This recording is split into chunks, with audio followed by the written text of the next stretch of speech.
क्योंकि यह सिद्धांत है, जिस चीज को आप आंखों से देख लोगे वो गहरे में चली जाती है। दिमाग से सोचोगे, कल्पना करोगे, इतने गहरे नहीं जाएगी। इसलिए अपनी आंखों से देखो। ऋषियों ने ये फॉर्मूला दिया था कि रोज जाओ। दृष्टा का सिद्धांत यही है। जब आप आते जाते सिर के भीतर विचारों को देखोगे, भावनाओं को देखोगे, तो आपको अपने अलगाव का पता चल जाएगा।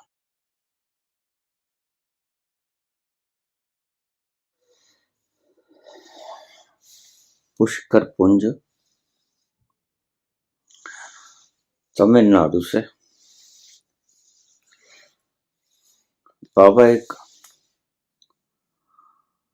प्रचलित कहावत है, मान्यता है कि अगर मुर्दे के पीछे शमशान यात्रा में जाया जाए तो एक दिन उम्र बढ़ जाती है। इसके पीछे का रहस्य क्या है?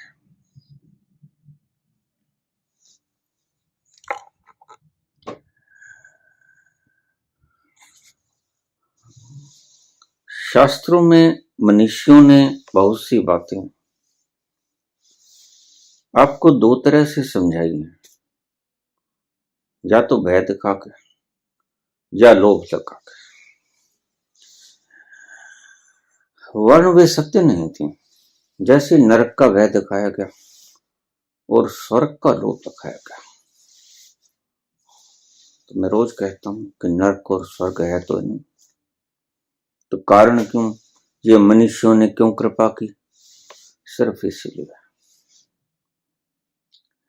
कि कुछ बातें अप्रत्यक्ष रूप से आपको डराकर बताई जा सकती हैं और कुछ बातें अप्रत्यक्ष रूप से आपको लोभ दिखा के, लालच दिखा के करवाई जा सकती हैं। इन दो चीजों के सहारे पुराणों में बहुत कुछ लिखा हुआ है। वो सत्य तो नहीं है, वास्तविक रूप से सत्य नहीं है, लेकिन आप उसे समझ जाओ। उसके लिए आपको भय और लोभ दिखलाया गया है। क्योंकि मनीषी, ऋषि, विद्वत जन अच्छी तरह से जानते थे कि आपको दो ही वृत्तियां ज्यादा गहरे उतर पाती, या तो भय, मौत का भय सबसे गहरा भय है, और या लोभ। आप बहुत प्रसन्न हो जाना चाहते हैं, आनंदित हो जाना चाहते हैं, खुश रहना चाहते हैं, दुख करीब भी ना फटके, ये प्रत्येक की इच्छा है।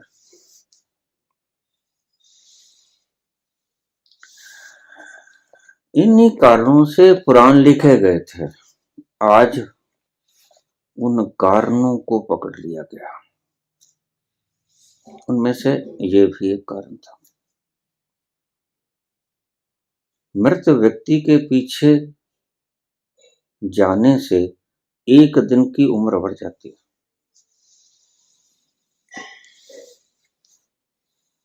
इसके पीछे का कारण था तुम्हारा लोभ।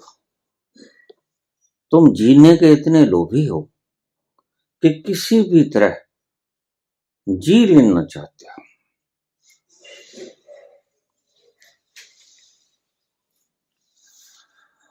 जो व्यक्ति गलती से मर जाते हैं आत्महत्या करके, अगर उसको थोड़ा सा मौका बाद में मिल जाए तो वो जीवन के लिए आपसे गुहार करेंगे। तृष्णा मर जाए भीतर से, जीवेषणा मर जाए महावीर जैसे, वो बात अलग है। वो तो फिर आपसे जीने की कामना नहीं करेगा। लेकिन ऐसे लोग विरले होते हैं। तो मान्यता है, ये क्यों मान्यता है कि अर्थी के पीछे शमशान घाट तक जाने से एक दिन की उम्र बढ़ जाती। हमारे जहां एक व्यक्ति थे, उसने कई व्यक्तियों को कह रखा था, अगर कोई आसपास में मौत हो जाए और कोई ईब करीब किसी गांव में थोड़े से नजदीक के शहर में मृत्यु हो जाए तो मुझे अवश्य बता देना। जाना ही जाना है, मरना नहीं चाहता। कहीं तो कोई मरेगा ना। तो कई बार फोन आते मेरे पास, बाबा बाबा कोई मरा, मरा कोई? क्यों, क्या बात? आज कोई मरा कोई नहीं।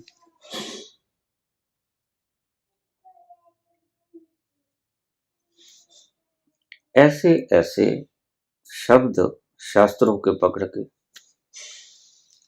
हमने उलझने बना ली।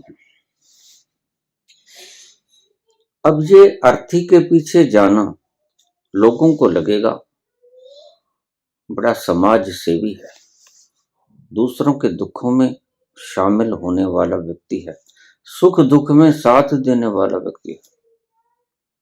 लेकिन आपको पता भी ना चलेगा कि इसकी भीतर की मंशा कुछ और है, इसके भीतर स्वार्थ है। शास्त्र ने इसे समझा दिया है कि अगर मृत व्यक्ति के पीछे जाएगा, अर्थी के पीछे जाएगा शमशान घाट तक, तो तेरी एक दिन की उम्र बढ़ जाएगी। यह लोग,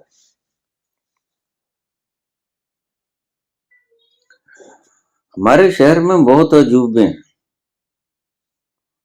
एक अजूबा ऐसा भी है जो बस ये पूछता है कि कोई वृद्ध व्यक्ति मरा। मैंने उसकी खोजबीन की, मैंने कहा तू क्यों पूछता है? बस वैसे ही पूछता हूँ चाचा जी। अच्छा, कोई तो कारण होगा। तो एक दिन वो बहुत बड़ा कारण क्या है, बूढ़ा आदमी मरे तो अच्छा खाने को मिठाई मिल जाती है, गुलाब जामुन, अमरती, बालूशाही। और कारण क्या है? तो किसी के साथ जाऊंगा, शमशान घाट में पीछे जाऊंगा और आगे आगे होके अपना चेहरा दिखलाऊंगा, तो अवश्य ही उनके निमंत्रण के बिना भी भोग पर तो पहुंच ही जाऊंगा। कारण कुछ और होते हैं।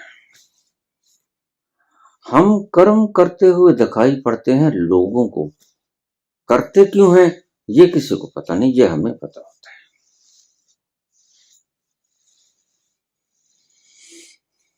कारण ये था, लेकिन इसके पीछे का रहस्यात्मक कारण क्या था जो संतों ने ये लोभ दिखाया? एक दिन की आयु बढ़ जाएगी, क्या ये सत्य नहीं? नहीं, सत्य नहीं। मैंने ऐसे लोग देखे हैं जो शमशान घाट में से संस्कार करवा के आए हैं और सांझ खुद पूरे हो गए, 2 घंटे बाद ही पूरे हो गए। ये कोई सिद्धांत नहीं है।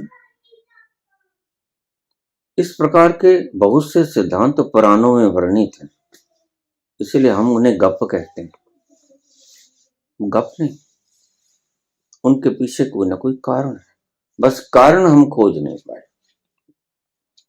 जैसे साइंटिस्ट देखता है, वैज्ञानिक देखता है, सृष्टि तो है, लेकिन इसके पीछे के बनावट क्या है, किसने बनाई, कैसे बनाई, ये नहीं खोज पाता और खोज भी नहीं पाएगा। खैर, क्या कारण था? अर्थी के पीछे जाने से व्यक्ति की उम्र एक दिन बढ़ जाती है, यह लोभ दिखाना पड़ा ऋषियों को। अब समझिए बात को, हम जिस बात को दिमाग से मान लेते हैं वह इतने गहरे नहीं जाती। जिस बात को हम आंखों से देख लेते हैं वह बहुत गहरे अचेतन में प्रवेश कर जाती है।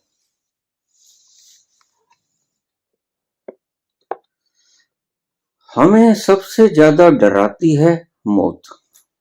और सच में अगर आप विस्तार से पूछना चाहोगे गहरे में, तो आपको डराती ही मौत है। सभी भयों के पीछे कोई भी भय हो, मृत्यु का भय छिपा होता है गौण रूप से। आपको घाटा पड़ जाए, आपके चोट लग गई, बीमारी आ गई, कुछ ऐसा हो गया जिसे हम अनिष्ट कहते हैं, और आप जब सोचोगे, विश्लेषण करोगे तो हैरान होगे। सभी भयों के पीछे एक भय छिपा पड़ा है, मृत्यु। घाटा पड़ गया, घाटा पड़ गया तो द्रव्य नाश हो गया। और द्रव्य किसका कारण था? जीवन का, जिंदगी जीने में सहायक होता, सुख का कारक था। ये पदार्थ नष्ट हो गया, घाटा पड़ गया, तो हम उतने सुख से वंचित हो गए जितना नुकसान पड़ गया। तो सभी भयों के पीछे, डरों के पीछे मृत्यु का भय छिपा होता है, कोई भी भय हो। जब आप विश्लेषण करोगे तो आप पाओगे पीछे इसके गहनतम में, अचेतन में छिपा था मृत्यु का भय। तो हम मृत्यु के भय से ग्रसित हैं, हर वक्त कंपते रहते हैं। और ऋषियों ने यह देख लिया था, क्योंकि मनुष्य तो मन से पार हो जाते हैं। तो उन्होंने इस भय को समाप्त करने के लिए ये बात नहीं बताई थी, वर्ण कारण क्या था। जब हम आंखों से देखेंगे, किसी को उठा के लेके जाएंगे, और उस व्यक्ति को भला चंगा देखा भी था, कल तक फुंकार मारते भी देखा था, छाती ठोकते भी देखा था, बोलते भी देखा था, सब क्रियाकलाप करते देखा था। माटी को पुतलो कैसो नचता है, वो नाचते कूदते फांदते हमने सब देखा था। अहंकार की भाषा बोलते हमने देखा था, अच्छी बुरी भाषा बोलते हमने देखा था, उसके सब क्रियाकलाप हमने देखा था। और आज देरी हो गया तो उसके पीछे जाओगे और उसको जलते देखोगे तो मृत्यु थोड़ा सा आपके गहरे में प्रवेश करेगी। क्योंकि यह सिद्धांत है, जिस चीज को आप आंखों से देख लोगे वो गहरे में चली जाती है। दिमाग से सोचोगे, कल्पना करोगे, इतने गहरे नहीं जाएगी। इसलिए अपनी आंखों से देखो, मुर्दे के पीछे जाओ, उसे नहलाओ धुलाओ, आपको पता चले ये तो अकड़ गया है, इसमें तो फ्लेक्सिबिलिटी नहीं है, लचक नहीं बचे। फिर उसकी अर्थी को बांधो, फिर शमशान घाट लेके जाओ, फिर लकड़ियों में रखो, फिर आग लगाओ। ये सब कुछ होते आप देखोगे। और जब इतना कुछ आप देख लोगे तो आपके भीतर आपकी उम्र नहीं भूलेगी, आपके भीतर स्वीकृति आ जाएगी। और ये स्वीकार रोज जाते जाते मृत्यु आएगी, आपको भी आएगी। एक दिन आप इस निष्कर्ष पे पहुंच जाओगे, यह बात आपके बहुत अचेतन को छू लेगी कि मरोगे आप भी। और देखिए, मृत्यु से घबराना मत, क्योंकि घबराना उस चीज से होता है जिससे बचा जा सके। मृत्यु तो ऐसी प्रक्रिया है जो अनिवार्य रूप से घटित होती है, जो जन्मा वो मरेगा, इससे ना कोई बच पाया है ना कोई बच पाएगा। इसीलिए ऋषि बड़े सियाने थे, जो काम करवाना चाहते थे उन्हें पता था ये अच्छा है काम, इसका परिणाम अच्छा आएगा, तो वो आपको लोभ दिखला देते कि इस काम के करने से स्वर्ग मिल जाएगा, जन्नत मिलेगी। इसीलिए गालिब ने कहा, दिल के बहलाने को गालिब ये ख्याल अच्छा है, हमने देखी है जन्नत की हकीकत, लेकिन दिल के बहलाने को गालिब ये ख्याल अच्छा है। सिर्फ दिल के बहलाने को ख्याल है। किसी ने बता दिया उसका कारण था, उसने कोई लालच के लिए नहीं बताया, उसने आपके फायदे के लिए बताया। जब आप बार बार आदमियों को मरते देखोगे, कल तक आपके बीच में बैठे थे, जोड़ियां थी, हंसों की जोड़ियां थी, टूट गई, और आज आप अपने ही हाथों से उसको अंतिम बधाई देने चले हो। तो ये मृत्यु का जो भय है, जो आपका मन स्वीकार नहीं करता मृत्यु को, आप कहते हैं कि मैं नहीं मरूंगा और सारा जहान मर जाएगा, बस यही बात को तोड़ने के लिए ऋषियों ने ये फॉर्मूला दिया था कि रोज जाओ, रोज चोट पड़ेगी। अरे कल तक तो हमारे साथ बातें कर रहा था, अच्छा भला चाय पी के गया, अच्छा भला प्रवचन किया है, और अब अच्छा ऐसा हो गया।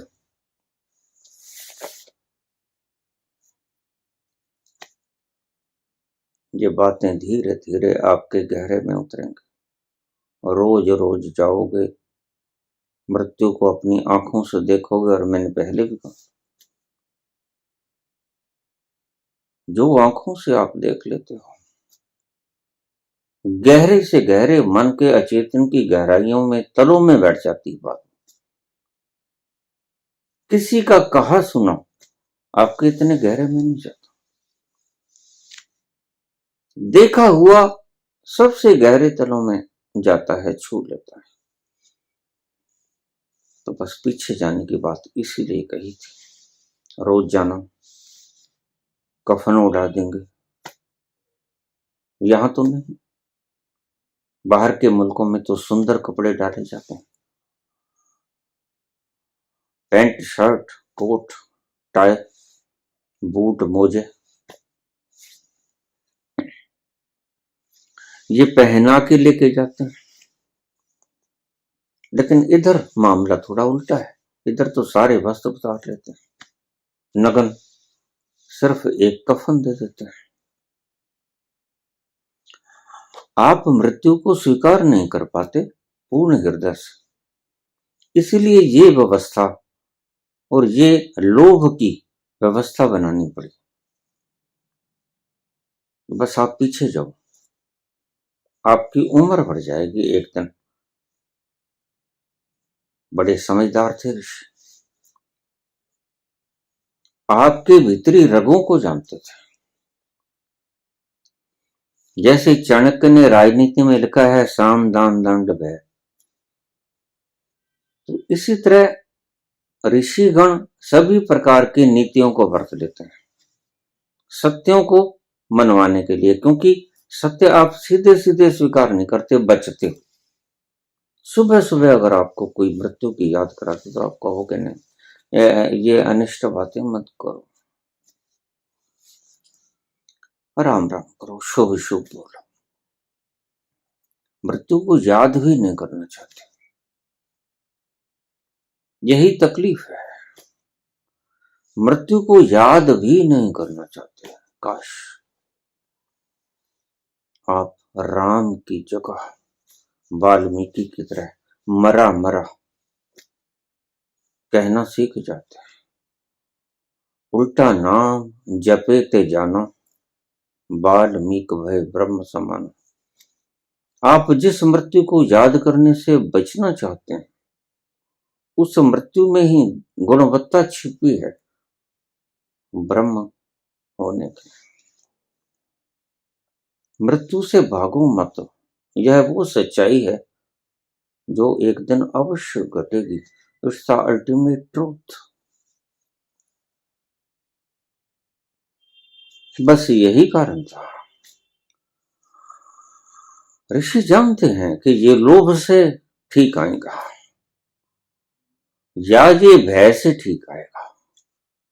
ये दो ही फार्मूले थे उनके पास, और उन्होंने पुराणों में ज्यादातर इन दो तरीकों का इस्तेमाल किया। नरक दिखाया, स्वर्ग दिखाया, दुख दिखाया, पीड़ा दिखाई, मवाद दिखाई, कड़ाहे में तले जाओगे, हालांकि सब पता है कृष्ण कह गए हैं तुम्हें खुद का ज्ञान नहीं, तो भगवान तो बोल गए हैं नैनम छिदन्ति शस्त्राणि नैनम दहति पावका। आग जिसे जला नहीं सकती तो गर्म उबलता हुआ कड़ाहा जलाएगा कैसे आत्मा को। लेकिन उन्होंने गप नहीं बोला, यह बात समझ लेना। उन्होंने बात को जो भय से ठीक आई भय से समझा दिया, जो लोभ से ठीक आई लोभ से समझा दिया, और दोनों में से आप फंस ही जाओगे। ये ऐसी कुंडी है कि इसमें प्रत्येक मछली फंस जाती है। अब देखिए, राजनीति की बात आपसे बता दूं, एक महत्वपूर्ण बात आपको बता, जो सदा हुआ राजनीतिज्ञ है वह इन दो कामों से, दो चीजों से ही काम लेगा। वह आपको भय दिखाएगा या लोभ दिखाएगा। वह भय दिखाएगा, देखिए बात यह, मैं ईडी को भेज दूंगा, मैं आईटी को भेज दूंगा, और प्रत्येक व्यक्ति भ्रष्टाचारी। सही पूछो तो भ्रष्टाचारी व्यक्ति ही राजनीति में जाते हैं। शुद्ध व्यक्ति ने क्यों माथा खपाई करनी है जाके? नहीं ना जाएगा, नहीं जाएगा। वो इन पागलों की भीड़ में क्यों बैठेगा? उसको पता है लुटेरे जहां बैठे हैं उनके गिरोह में शामिल हो जाऊं, इसलिए इलेक्शन लड़ता है। तो इस बात को आप ध्यान से समझ लेना कि निर्लोभी व्यक्ति तो कोई विरला होता है, ऐसा नहीं है बिल्कुल बीज नाश होता है, लेकिन वो लाल बहादुर शास्त्री जैसा होता है। बस उसकी मिसाल याद रखना। और बाकी सभी शीघ्र धन कमाने के रास्ते तलाशते हैं, और आज तो बड़ी होड़ लगी है, दिल में बेचैनी है, मन भागता है जल्दी कमा लो। और जल्दी कमाने वालों को ये संत लोग गुमराह करते हैं, हाउ टू बिकम बिलियनर सून। तो आपका इलाज इनके पास है, क्योंकि आपकी कमजोरी इनके पास।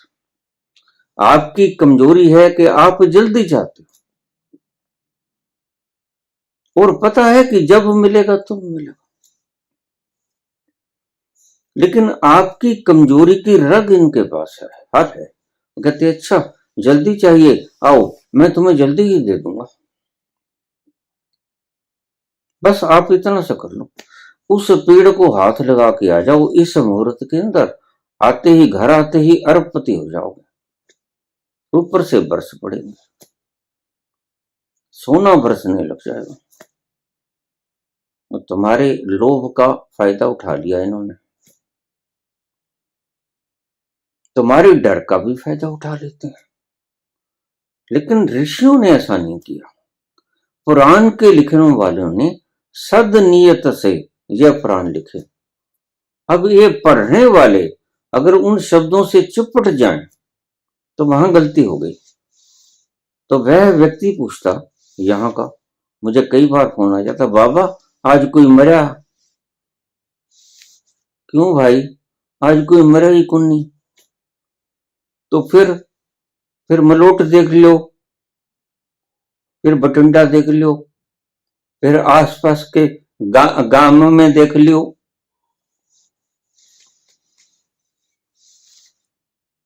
अब मैं से क्या कहूं, मैं कोई मुर्दों की खबर रखता हूं?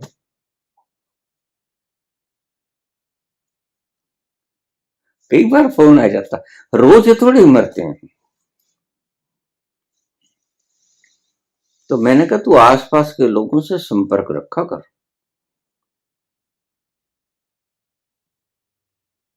ये जो चला रहे हैं धार्मिक संस्थाएं, इन संस्थाओं के साथ संपर्क करो, इन्हें सब पता होता है। या हॉस्पिटल के लोगों से संपर्क करो, उनके पीछे चला जा। उम्र बढ़ानी है एक दिन, सही मतलब ये है लालच। बस हमने इसको पकड़ लिया है।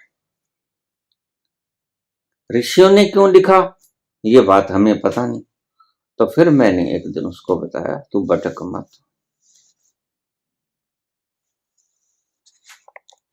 तू भटक मत पतराम। इसका कारण ये था। अच्छा बाबा, हाँ, तू घर ही बैठ जा। तो उसके बाद वो घर ही तो क्यों नहीं बैठा। कभी कभी वो कीड़ा उठता था, नहीं जाने बाबा गलत बोल रहा, जाता था लेकिन उसका जाना घट गया। तो ऐसी बातों से शास्त्रों में पुराण लिखे गए, और आज उन पुराणों के शब्दों को हूबहू दोहरा रहे हैं ये भागवत कथा कहने वाले लोग। इनको इनके भीतर के तथ्य का पता नहीं। इसलिए मैं आपसे कहा करता हूं कि इन कथाओं को मत सुनना, क्योंकि लिखने वालों को पता है कि मैंने क्यों लिखा, पढ़ने वाले को नहीं पता कि ये क्यों लिखा गया। तो कारण मैंने आपको एक बात से समझा दिया है। इसलिए मैं कहता हूं इन भागवत पुराण की कथाओं को कहने वालों को कभी मत सुनना, क्योंकि जिस कारण से लिखे गए थे वो कारण तो थे शुभ, लेकिन उन कारणों के पीछे मंतव्य क्या था वो इनको पता नहीं। तो आज ये जितने पांडे या किशोरियां भागवत सप्ताह की कथा कह रही हैं, इन्हें खुद ही नहीं पता है। इसे तो लोगों को गुमराह करते हैं। मोर और मोरनी, मोर के आंसू पी के मोरनी गर्भवती होती है, ये पागलपन की बात है। तथ्य कुछ और था। बहुत सी ऐसी बातें हैं इनका कभी वक्त आने पे मैं उनको उल्लेखित करूंगा, लेकिन उनके पीछे का कारण और था। महज ये झूठ भी नहीं है, इनके पीछे कुछ कारण है। चलो हम आगे बढ़े। मृत्यु बड़े से बड़ा भय है आपका, और लोभ बड़े से बड़ा खिंचाव है आपका। स्वर्ग से आप बड़े प्रभावित होते हो, तो स्वर्ग के नाम के ऊपर आपको कितना ही लूट ले आदमी। नरक के नाम पर आपको कितना भी डरा ले आदमी, लेकिन उसके बेसिक तत्व का आपको पता नहीं। उसके भीतर क्या छिपा था, क्यों बोला ऋषियों ने, क्या वो झूठे थे? नहीं, झूठे नहीं थे, बिल्कुल सच्चे थे, और दयालु थे और करुणावान थे। तो उन्होंने बोला किसी कारण से। वो कारण ये थे, रोज देखोगे मरते, रोज देखोगे मरते, रोज देखोगे मरते। अगर घर में बैठे रहोगे तो कितने ही लोग कहें फला व्यक्ति मर गया, तब कहोगे अच्छा ठीक था, कल तक आदमी अच्छा था। लेकिन आपने उस मुद्दे को, मैटीरियल बॉडी को, सारे कर्म कांडों से गुजरते हुए देखा नहीं। वो छाप आपके गहरे में नहीं उतरेगी। एक शब्द मैंने पहले कहा, जिस चीज को आप देख लेते हो वो आपके भीतर गहरे में उतर जाती है। इसलिए एक शब्द आता है, जब तक न देखूं अपनी नैनी तब तक न मानूं गुरु की कहनी। आप कितना ही हम बोल लें, हमें पता है, मैं तो जानता हूं, हम कितना ही बोल लें, लेकिन आप विश्वास नहीं करोगे। आपकी खोपड़ी विश्वास करेगी, आपका हृदय विश्वास नहीं करेगा। अविश्वास कहीं ना कहीं गहरे तलों पर छिपा पड़ा रह जाएगा, अगर आपने अपनी आंखों से परमात्मा को देखा नहीं। तो आप हमारी किसी बात के ऊपर यकीन भीतर से नहीं करोगे, दिमाग से यकीन कर लोगे। यकीन सही तो उसी दिन आएगा जिस दिन आप अपनी आंखों से देखोगे उस परम प्यारे को। इसलिए मैं आपसे बार बार कहता हूं कि गुरु से भी चिपट मत जाना, गुरु से मार्गदर्शन ले लेना। और सच्चा गुरु आपको अटकाएगा नहीं, आपको भरमाएगा नहीं, आपको चिपकाएगा नहीं कि आप बस मेरे पांव पकड़ो। अक्सर आज ये बात हर धर्म में आप पाओगे कि गुरु के पांव से चिपट जाओ, तुम भवसागर से पार हो जाओगे। नहीं होगे, भवसागर से पार होगे तुम खुद के दर्शन करके। जब तक तुम खुद के दर्शन न कर पाओगे, गुरु के दर्शन करने से भवसागर पार नहीं होगा। हाँ, कुछ बातें हैं।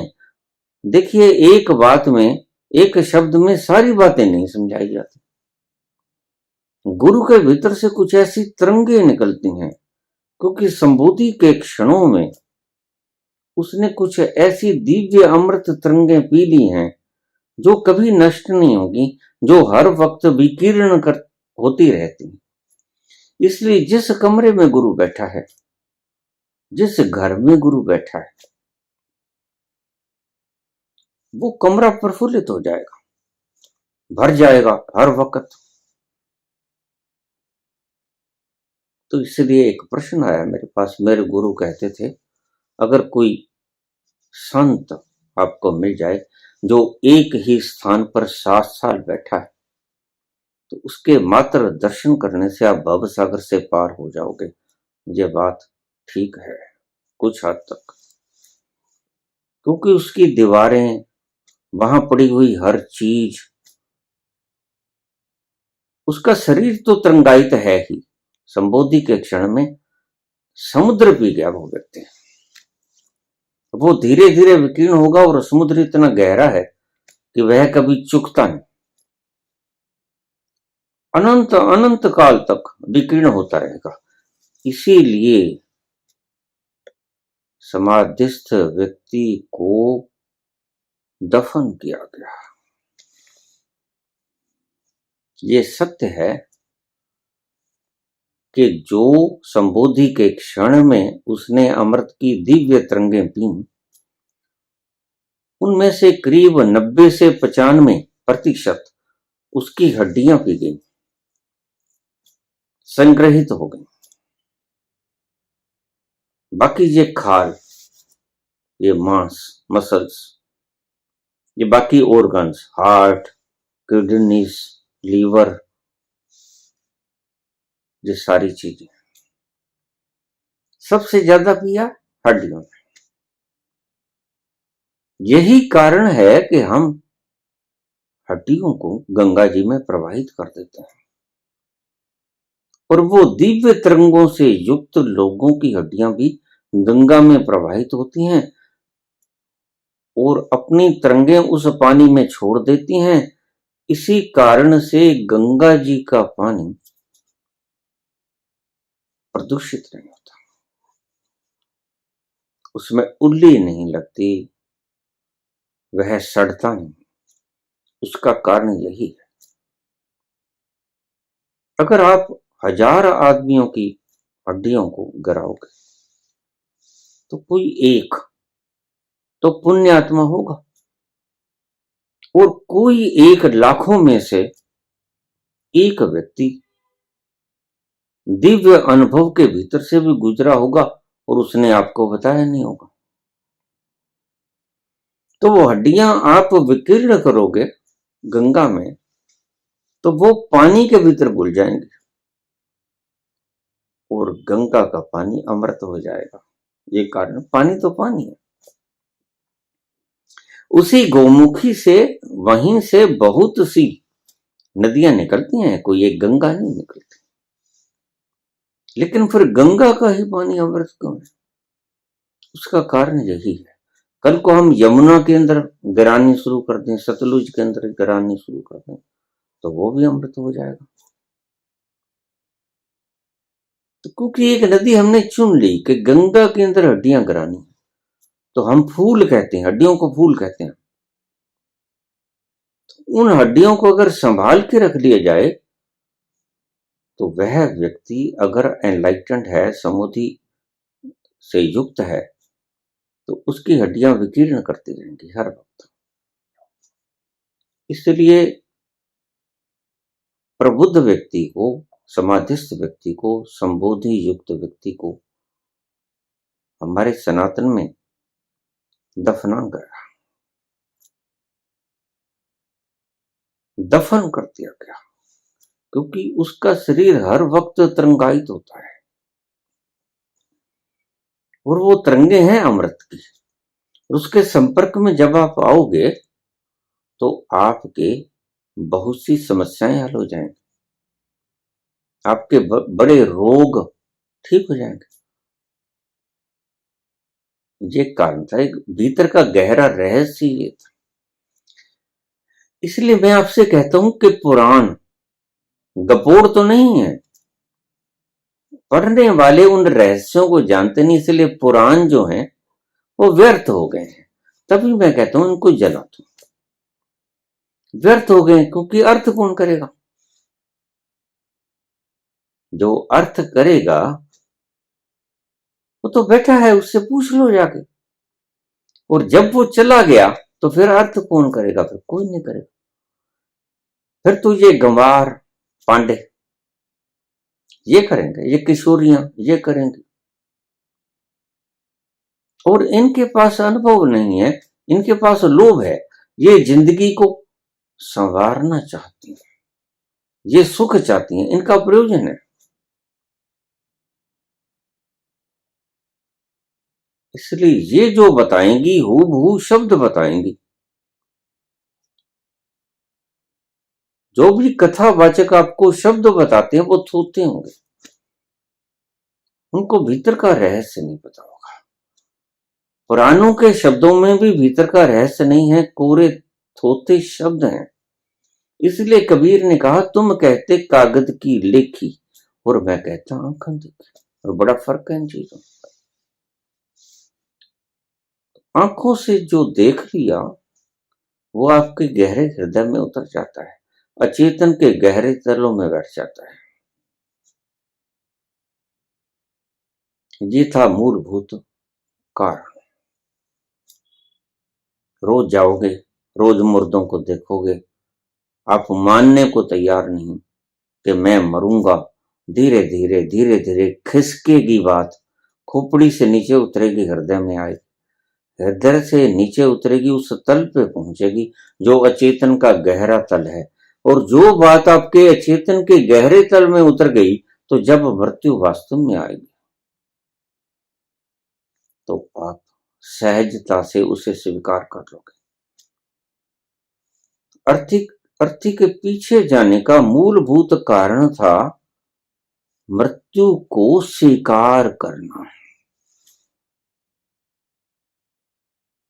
रोज जाओगे, थोड़ा सा स्वीकार हो जाएगा, हाँ मृत्यु होती है। दूसरे दिन और तीसरे दिन और सारी उम्र गुजार दोगे, मृत्यु स्वीकृत हो गई, हाँ भाई लोग मरते हैं, मैं भी मरूंगा। और आप बड़े आसानी से अंतिम बेला में अपने शरीर का त्याग कर सकोगे, दुख नहीं होगा। ये था कारण। उम्र वगैरह नहीं बढ़ती है। इसी तरह शास्त्रों के पुराणों को मैं अक्सर कहा करता हूं, ये वो जलेबियां हैं जो बाहर से तो टेढ़ी मेढ़ी लगती हैं, लेकिन इनके भीतर गहरे में रस बड़ा है। उस रस को खोले कौन? ये पुराणों के अर्थों के रस को खोले, इससे अच्छा तो संत सीधा रस बता देगा आपको। क्या जरूरत है इन गुंडियों को खोलने की? लेकिन आपने पूछ लिया, महत विषय था, मृत्यु एक महत विषय है, इसलिए मैंने आपको समझा दिया। जिस चीज को स्वीकृत करना हो, स्वीकार करना हो, उसको बार बार देखना, बार बार देखना, बार बार देखना। इसलिए देखने का सिद्धांत है, यानी दर्शन का सिद्धांत, यानी दृष्टा का सिद्धांत। जिस भी चीज को आप देख लेते हो वो आपके गहरे में उतरनी शुरू हो। दृष्टा का सिद्धांत यही है। जब आप आते जाते सिर के भीतर विचारों को देखोगे, भावनाओं को देखोगे, तो आपको अपने अलगाव का पता चल जाएगा। जैसे मृत व्यक्ति के साथ गए, अलगाव का पता चल गया, ये व्यक्ति मर गया। ये वो नहीं जो बीच में से निकल गया, उसको तो हमने जला दिया। ऐसे ही मेरे शरीर को किसी दिन जला देंगे या दफन कर देंगे। धार्मिक जैसी भी रीति रिवाज है, लेकिन उम्र नहीं बढ़ती है, स्वीकार भाव रोज बढ़ता है। इसे आप लिख लेना, मृत्यु का स्वीकार भाव रोज बढ़ता है, इसलिए रोज जाना ये कहा गया था, ताकि रोज थोड़ा थोड़ा स्वीकार करो। रोज रोज रसरी आवत जाते सिल पर पड़त निशान। स्वीकार भाव रोज गहरा होगा, रोज गहरा होगा, रोज गहरा होगा, और एक दिन आप स्वीकार कर लोगे कि मैं भी मरूंगा। और जिस दिन आपने स्वीकार कर लिया कि मैं भी मरूंगा, उस दिन आपको जाने की जरूरत नहीं रहेगी। संत भी जानते थे ये बात, हम स्वीकार ही तो कर नहीं पाते कि मैं मरूंगा। ये कारण था, आपको विस्तृत हिसाब से मैंने समझा दिया। अब थोड़ी चर्चा मुख्य बात पर कि मृत्यु के आने से पहले कौन कौन से लक्षण प्रकट होना शुरू हो जाते हैं। मृत्यु के आने से पहले कौन कौन से लक्षण व्यक्ति के शरीर और मन के ऊपर आते हैं, किन लक्षणों से पहचान ले व्यक्ति कि मृत्यु करीब है, तो कुछ लक्षण आपको बताऊंगा। उसके लिए एक छोटी सी वीडियो में तैयार कर देता हूं, क्योंकि बहुत से लोग इतनी लंबी वीडियो सुन नहीं पाते, वक्त नहीं होता या किन्हीं किन्हीं अन्य कारणों से। तो एक छोटी वीडियो बना देता हूं कि मृत्यु के आने से पहले कौन कौन से लक्षण प्रकट होने शुरू हो जाते हैं। Coming events cast their shadows before. लीजिए, मैं अलग से इसके लिए एक वीडियो तैयार कर देता हूं। धन्यवाद।